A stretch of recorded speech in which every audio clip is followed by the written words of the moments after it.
Perfect. Good morning, everyone. I know you were expecting Shane. We had a last minute switch because he did get in very late last night. He's very sleep deprived, so I'm gonna take over the call today. As you guys already know, we're gonna cover no why, no buy. But before we get started on that, I do want to tell you a little bit about myself. I came into the business about 4 months ago, so it was in August when I officially started full time. I came from the mortgage industry. I was in mortgage sales for about 4 years, and I was doing pretty well there. I started out slow in the beginning of my career. I was only 20 when I started. I'm now 25, but I did learn a lot over there as far as sales in general, how to structure a call, things of that nature. And eventually I built myself up in the industry and I was doing pretty well.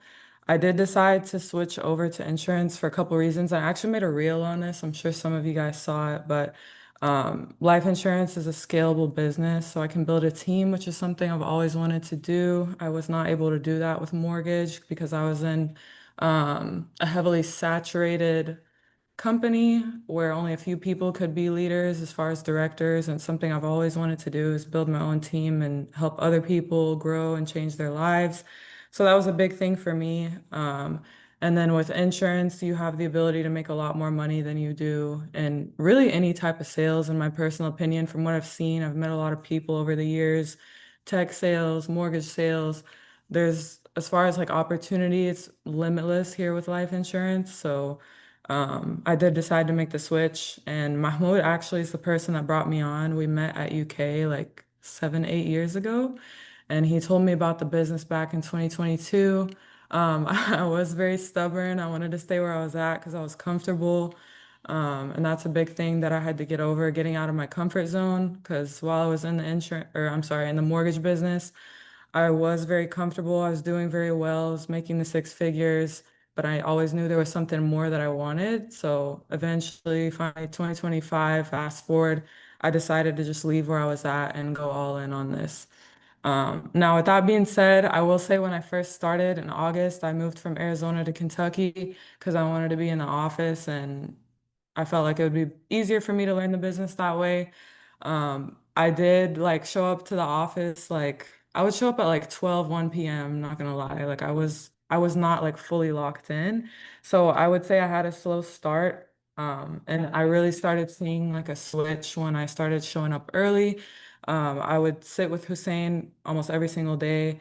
I would watch him, I would take notes, I would ask questions. When I would mess up on a call, I would have him give me feedback, tell me what I did wrong, what I need to do the next time. And then boom, it just started clicking for me. I started writing policies and then I got on lead spend. Once I hit, I don't even think I hit 10K in a week before I started spending on leads, but I just knew that that would be the way to elevate my business.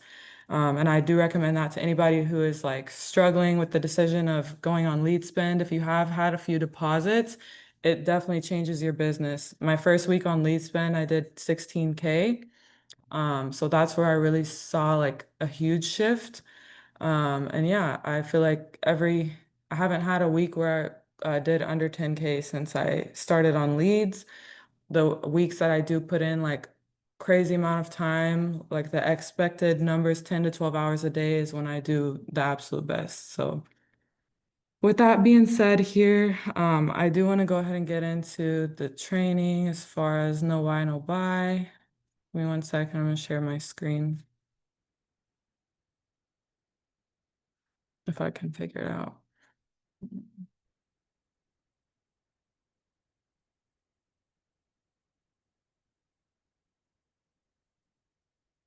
It should be on the bottom, Eman. Can you I see don't know. it? I think I did it, but can you see it or no? Yeah, now we can. Okay. All right. So I wanted to go through the script. I feel like that's the best way to kind of show you where I incorporate the why and where it's most important. So obviously, when you first start the call here, you do want to have very good tonality. You kind of want to sound like um, not demanding, but you want to have like a very stern tone with the client and sound like actually happy to be on the phone. So Hey Bob, this is Eman. I was just giving you a quick call from the Benefits for Veterans. You don't want to have like a low tone because this is the attention grabber here. Ask them how they're doing, let them know what the call is in regard to, confirm date of birth, and then shows here you're a veteran. Now, was your main concern, this question here where you go, now was your main concern, you do want to sound very like you're genuinely curious. Now you can kind of lower the tone a little bit. Now, was your main concern, like most veterans, just wanting to make sure that the funeral expense didn't fall a burden on your loved ones? Now, were you also looking to try and leave something extra behind as well? So depending on the answer you get, obviously is going to determine where you go with the call from here.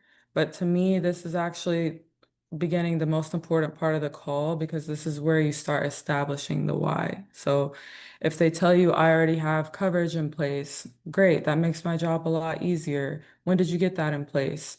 How much are you covered for? What are you paying on it? Has your payment ever increased on it?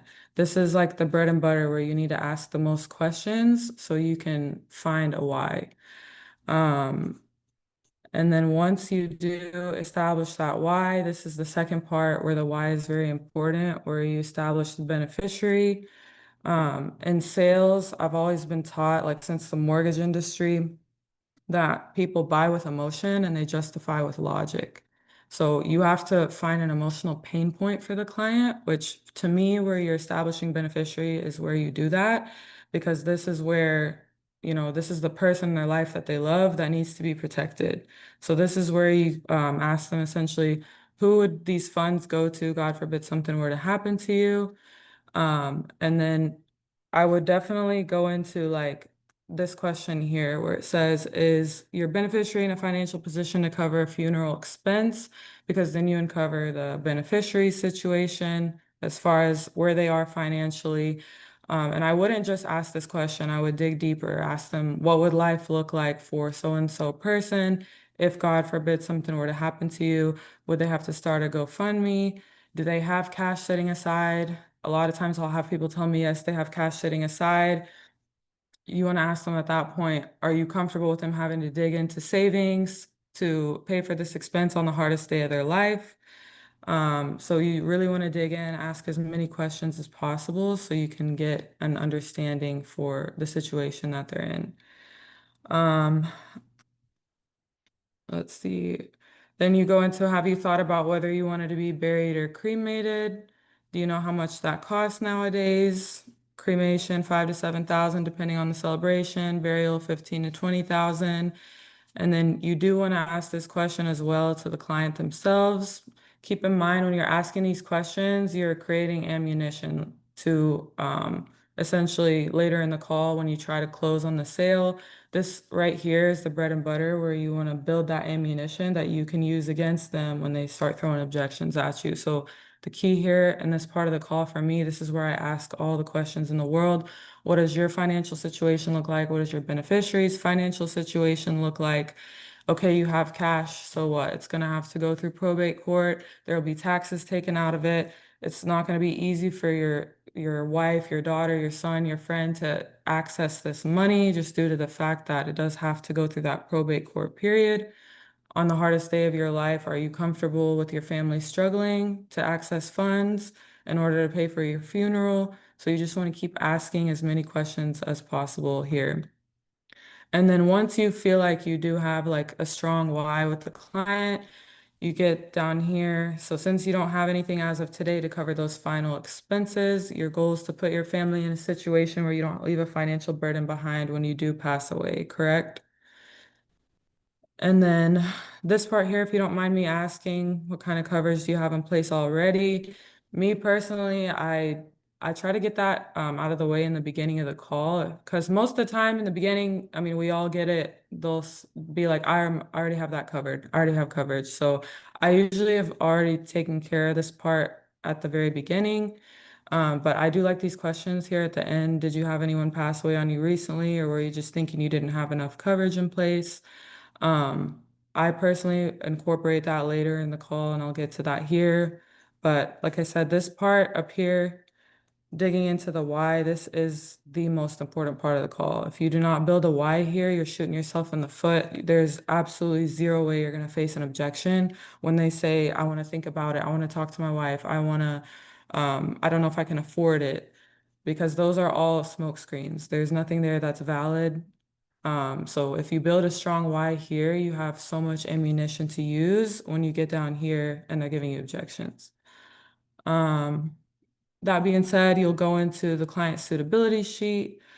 Are you currently working, retired, disabled? As far as income, let's see. You do want to ask them what they bring in per month just to a ballpark. And then I only ask at the end of the month, once you pay out all your bills, utilities, all that stuff, if they don't have much left, which they'll kind of say that themselves, like, I don't really have much left at the end of the month. From there, I just straight up tell them, because I don't want to waste my time, I don't want to waste their time. I'll tell them our cheapest plans are anywhere between $30 and $50 a month. Is that something you're going to be comfortable with setting aside to make sure your wife is covered on the hardest day of her life? And then they'll tell you, I can or I cannot afford that. Most of the time, I'll have somebody say, well, I could probably do something like that. If they say flat out, I can't even put $30, I can't put $20, I'll quickly pull up the tool. I'll just put 5,000 in there and see what that costs for them. If they're older, obviously that's going to cost still way more than $30, $50. And I'll let them know this is what it's going to cost. If they are unable to pay that, or if they just insist and I don't have anything, I actually end the call from there. Because like I said, I don't want to waste my time. I don't want to waste their time. And you're going to get that objection later in the call, even after you go through the benefits, after you go through quoting them and all that stuff. Um, but if they do have money at the end of the month, you get an idea of what their situation is. If their spouse makes income as well, you can ask that question here. Who's the main breadwinner? This is what you want to uncover here so you can see, like, in the household, what is the amount that they can afford monthly. Um, and then you go into discount questions here. You smoker, non-smoker? Do you bank with a federal bank or military branch credit union? We do sometimes get objections here. This doesn't really have to do with building the why, but I do like to hear, why do you need to know that? Yes, it's so we can apply the second discount for you if you bank with a federal bank or military branch credit union, and then pivot again, which bank is it for you? Now, this part here, as far as health questions, is another place where you can build on the why. This is another pain point that you can create for the client. Like I said, people buy with emotion and they justify with logic. People's health is emotional for them. I've had so many clients tell me, oh, I don't want to talk about that. This is a hard topic for me. Like, this is their health. I mean, this is the reason most of these people will pass away, the reason most of their family members have passed away. So this is another area to build a why.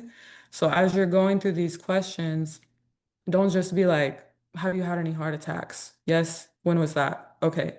Are you on any blood thinners? Did you have any cancer? Like, you're not like making a list here. Like, you genuinely need to dig in and ask them, like, oh, what happened here? I'm so sorry to hear that. What kind of treatment did you undergo? When is the last time you went to the doctor for that? And because the reason you're asking these questions is because when you get to the end of the health questions here, you can again use that as a pain point. Let them know, hey, I mean, you do have quite a bit of health issues. I'm happy to hear everything's leveled right now. But as far as insurance goes, we do use your social to look at the MIB report.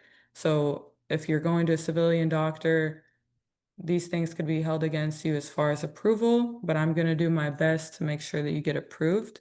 It's important that today we go ahead and submit an application and see who's going to give you that approval, just knowing what your health looks like at this very moment. So this is another really good place where you can build a why here as you're going through these questions. All right, and then after this, you're going to send I'm sorry that I'm hesitant, guys. It seems like somebody changed the script, so I'm just seeing this. But all right, next we send the credentials. You ask them if they receive text messages on this phone. You'll send everything over there, and then you go through the benefits. With going through the benefits here, This is another important part. Doesn't really have much to do with building the why, just depending on the client, but you definitely want to have good tonality when you're going through this. Don't speak too fast. Have them grab a pen and paper. Don't ask them to do it. Tell them go grab a pen and paper so we can go over this information. This is very important. And then you'll go through each of these benefits here. Um, and then we get to the part where you're quoting them. So with quoting, obviously, you want to keep in mind their budget. Like I said earlier, you should have a feel for where they're at, how much they make every month, what they're allocating towards bills. And then at that point, you'll know bronze, silver, and gold exactly what to quote them. And then as far as objections, this is where you have to use the why again. So if they say, I need to think about it, obviously we have a script here that says, did you want to think about if you needed the coverage at all or which coverage amount you should go with? This is where you're going to uncover like this smoke screen that they're giving you because we've already established they need the product, whether it's because their beneficiary's broke, they don't have cash set aside. Even if they do have cash, this is a tax-free investment that goes to the family. We've already uncovered that. So you do want to ask questions here as far as do you need the coverage? Which one should I go with? If they say which one I should go with, then you definitely want to let them know, hey, let's go with the bronze option. That way we can get your foot in the door, get some bare minimum coverage in place because you never know what's going to happen. So God forbid something were to happen to you tomorrow, your wife or your daughter, whoever is covered.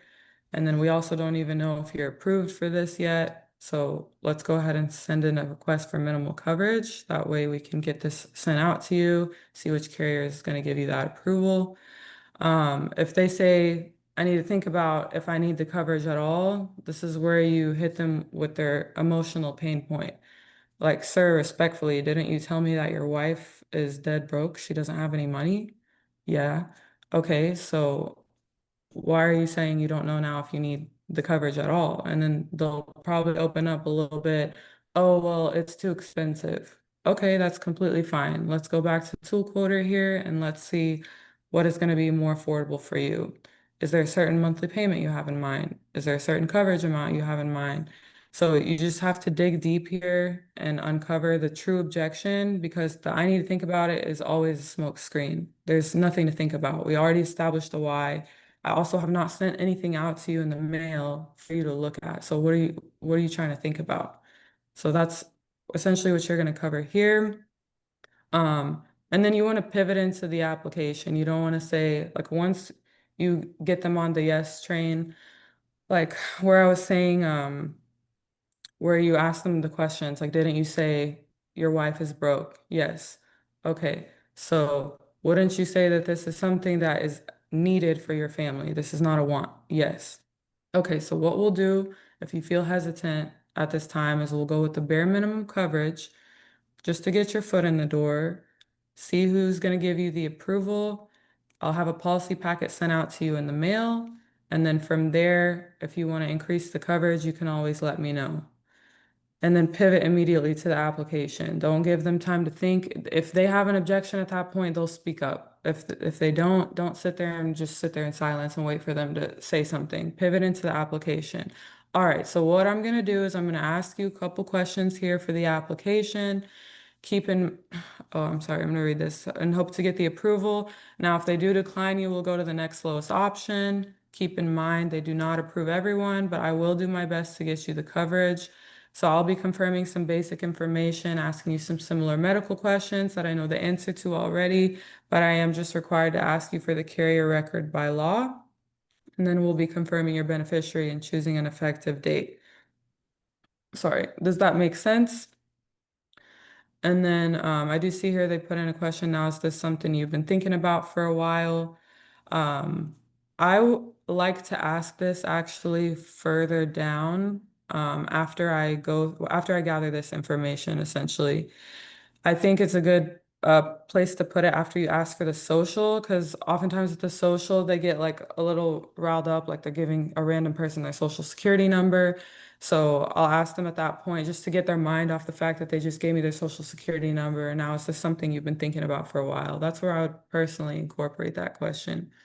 Um, but yeah, you'll go through these, confirm the spelling of your first and last name, all the way down to asking for the social. I'll quickly touch on the objections here. Now, with the social, if they do say, I'm not comfortable giving that to you, obviously there's two things that I'll say before I smack them with the why again. Because again, this is a smoke screen. A lot of times, obviously, yes, you don't want to give your social over the phone to a stranger, but we already sent credentials. Most of the time, I personally like to actually have them go to the website, NIPR, and actually look me up and see with their own eyes that I am on there. So we already sent the credentials, we already got that out of the way. So if they're still objecting to like letting you close them, there's another reason. There's a hidden reason, and you need to uncover that so you can move on with the call. So if somebody tells me I'm not comfortable giving you my social, oh, I completely understand. I can assure you this is a recorded line. Your information is protected. The reason we ask for the socials, there is a couple reasons. Social is the only thing that's tied to your medical information bureau. I did ask you some health questions and I let you know that this is how you're approved by the carriers and this is the only way for them to identify you. Now go ahead with your social. If they still give pushback, okay. Sir, this is the only way that your wife is going to receive the benefits on the day you pass away, on the hardest day of her life. This is the only way that you are identified as far as on your death certificate using your social security number. Now go ahead with the social. If they're still giving pushback at that point, me personally, I believe that they're giving me pushback because they don't want to do the application. So I'll ask them, I'll literally go back to the why. I mean, sir, this is a part of the process. How do you expect your wife to be covered if you're not willing to go through with the application? And let them tell you. And you have to hit on that pain point. Like I said, they buy with emotion and they justify with logic. The logical part is getting their social security number, getting their banking information, taking the application, sending in a request for coverage. That's the logic. But they buy with emotion. So you have to remind them why they're doing this application, why it's important for them to give you this information. Sir, if we don't take care of this today and you pass away tomorrow, your wife is going to receive nothing. Your wife is going to go to the bank and she's going to take out a loan to cover your funeral. Is that something you're okay with? No, I'm not okay with it. Okay, this is a part of the process. I assure you, your information is protected. If there's anything else that I can do to make you feel more secure as far as giving me this information, let me know. But go ahead with your socials so that we can send in this request for coverage. Personally, I usually get the social at this point. Um, Sometimes if they're not going to buy, they'll hang up. And if they do hang up, it's fine. You don't want that type of person because they're either going to charge back because you're forcing them on the phone, or they're just when you get to the banking, they're not going to give you anything. So you fight the objection as much as you can. You don't give up though. You just keep fighting the objection until they hang up. Let them hang up. If they hang up, then it is what it is. But that's what you want to do. Hit them with the logical points as far as I need it for the MIB report. This is the only way to identify you through the death certificate. If they're still not biting, dig into the why again. And then once they do give you the social, move on with the call. Um, and then from there, obviously, we're going into the state's anti-money laundering verification portion. If the policy is to be approved, when would you like for it to go into effect? This is not how I word mine. So what I say is, if the policy were to be approved, most veterans do like the policy to go into effect immediately. Would that be the same for you? Most of the time I have people tell me like, no, I don't have any money in my account, depending on the client, obviously. That's okay, that's completely fine. What we can do is we can line it up with your Social Security billing. You do qualify for that. Now, is that gonna be the first or third of the month, or is it gonna be the second, third, or fourth Wednesday of the month? So format them to where they have an option to choose from. Perfect. That's how we'll set it up here. Now, is your name as it appears with your financial institution? Perfect. Now, it does look like we're partnered with Chase Bank in our state system. 9 times out of 10, the routing number that automates is correct. Do you have a checkbook to, I don't like this. Do you have a checkbook to confirm it? So I'm going to start over. Is your name as it appears on your financial institution? Perfect. It looks like we're partnered with Chase Bank in our state system. 9 times out of 10, the routing number that automates is correct. Go ahead and grab a checkbook. Don't ask them if they have a checkbook because this is where you're creating an objection. Tell them, go grab a checkbook. I don't have a checkbook. Do you get any statements in the mail? Yes or no, depending on if they do, go grab the statement. You don't want to give them an out here. Do not ask them, oh, well, can you go grab this for me, please? No, this is a part of the script where you have to be like, you have to take control of the call here. So tell them, go grab that. Obviously, this is where probably most of us have the most objections here. For some reason, a lot of our clients are willing to give their social, but when it comes to the banking, they're very hesitant. Um, so you can go about this a couple ways. What I usually do first is obviously hit them with the logic, like, sir, respectfully, this is something you have to pay for. We cannot send in an application without putting a payment method on file. Go ahead and grab the checkbook for me, please. If they're still barking at you, okay. This is state's anti-money laundering verification. This is legally a part of the application I have to fill out because a lot of times I'm sure everyone on this call has gotten this. They'll be like, why do you need that? We don't even know if I'm approved yet. I want to see some paperwork first before I put a payment method down. Okay, that's completely fair, sir. That's why we're not starting it immediately. I'm going to submit an application. That way you can get the policy packet in the mail in the next week. And then you'll look that over, and we're going to set this as an effective date 2 weeks from now, 3 weeks from now, next month, whenever they said they wanted to set it up. Go ahead and grab the checkbook.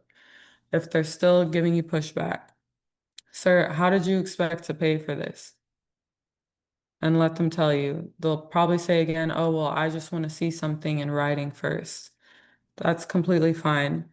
That's exactly why we set it up this way, where you're going to get the policy packet in the mail first before any payment goes into effect.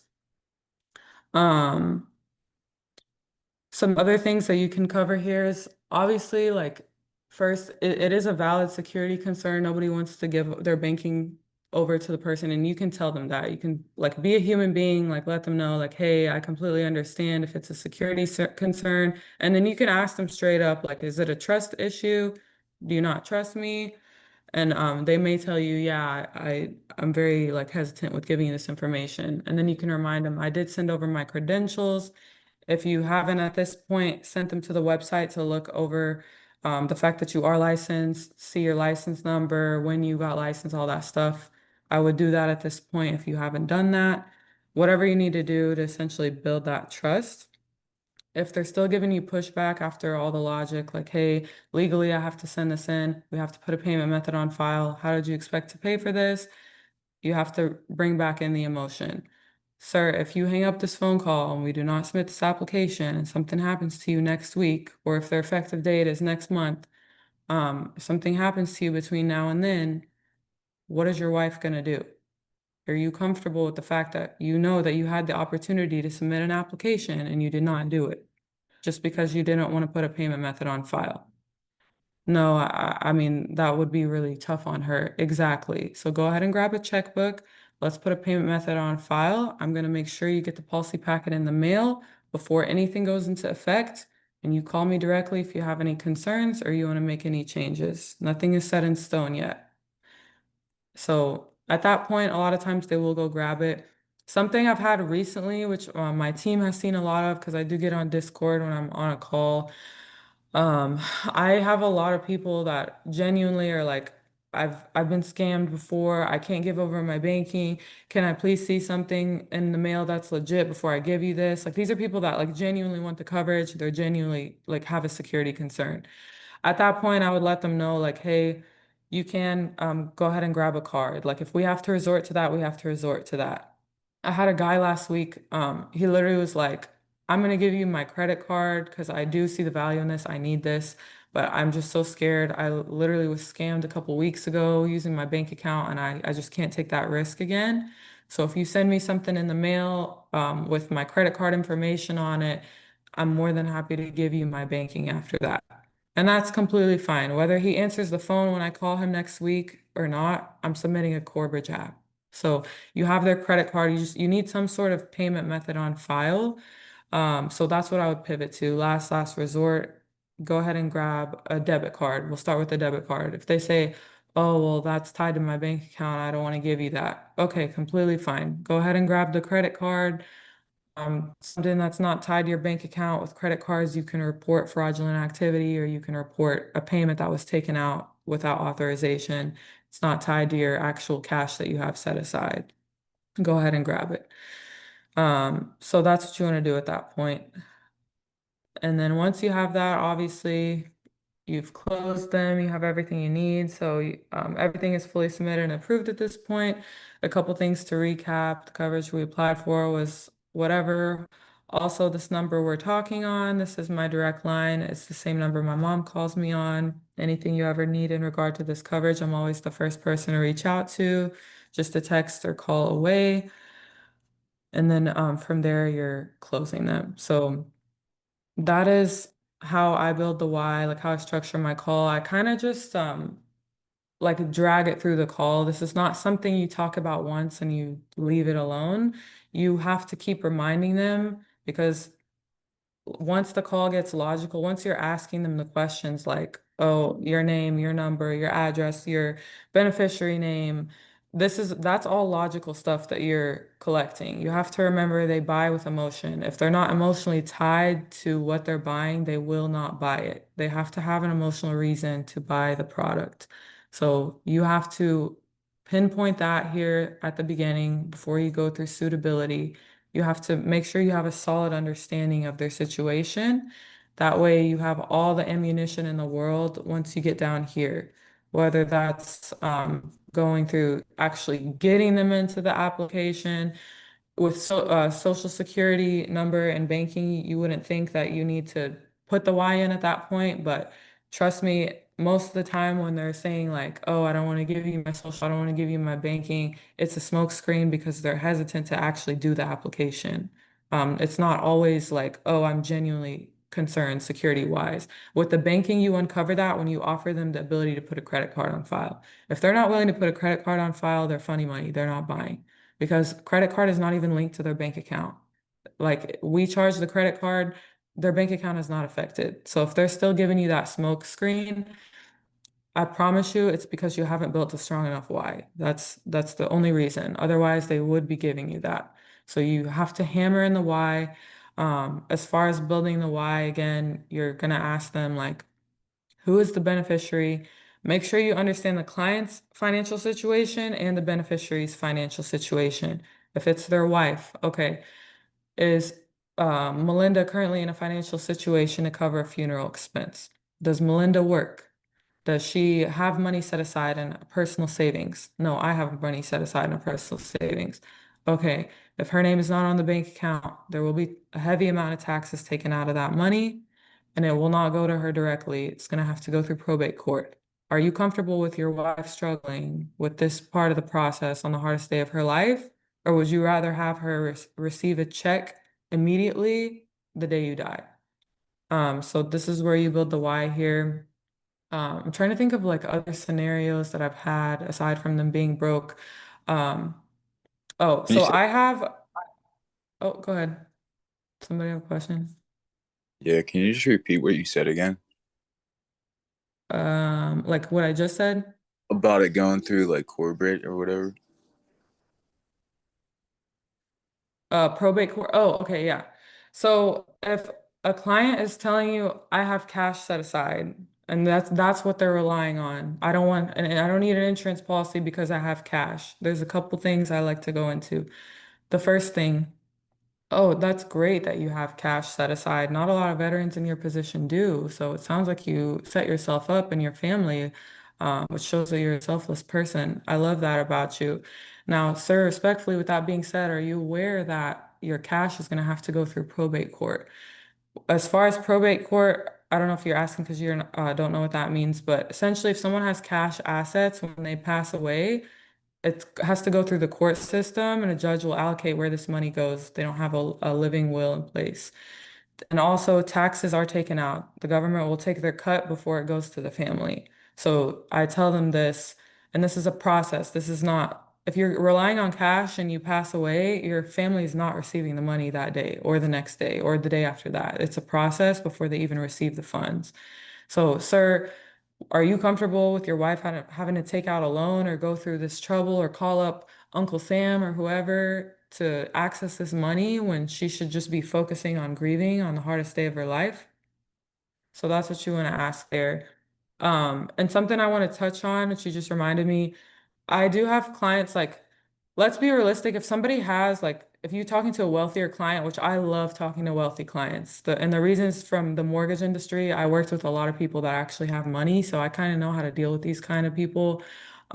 With wealthier clients, people that you feel like they don't necessarily need the product, you can still build a why. I actually sold somebody, it was when we were going to Miami, we were in the airport and I sold a guy who has like I'm not talking like 10, 15,000 set aside, like he had hundreds of thousands of dollars in investments, cash just sitting in his bank account. And so I like dug in. I was like, "Sir, are you an investor?" "Oh, awesome. What do you invest in?" "The stock market, real estate, whatever, what have you." "And you don't have a life insurance policy? You never thought to get one?" "No, I just felt like I never really needed it." And so I went into the benefits of like, even though you're a wealthier individual, you feel like this is not something you need. This is a valuable investment here. Reason being, these policies are actually invested into the stock market and you can never go into the negatives on them. Whereas the money that you just threw into the Roth IRA that you have, it could go into the negatives if the market tanks. With an insurance policy, you're always guaranteed you cannot go under zero as far as an investment. It would be very smart for you to take 20, 30 grand of your money and throw it into a life insurance policy for a couple of reasons. For one, it is going to build cash value.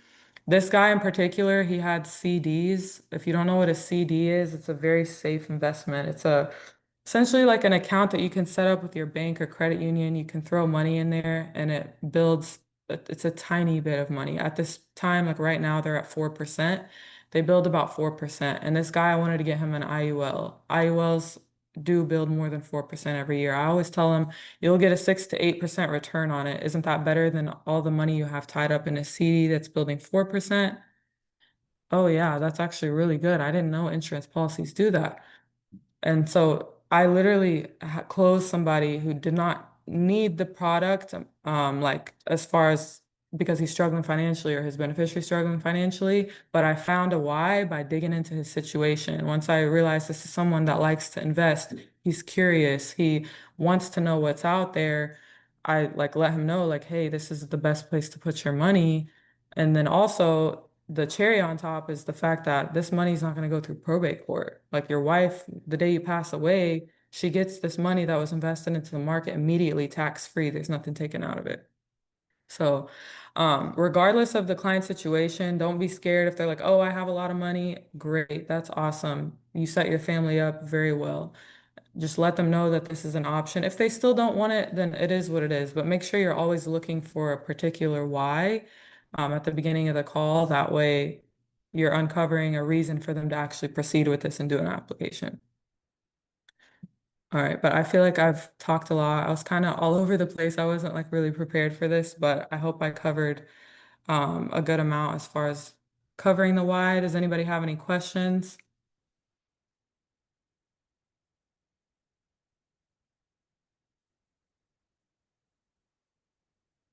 No.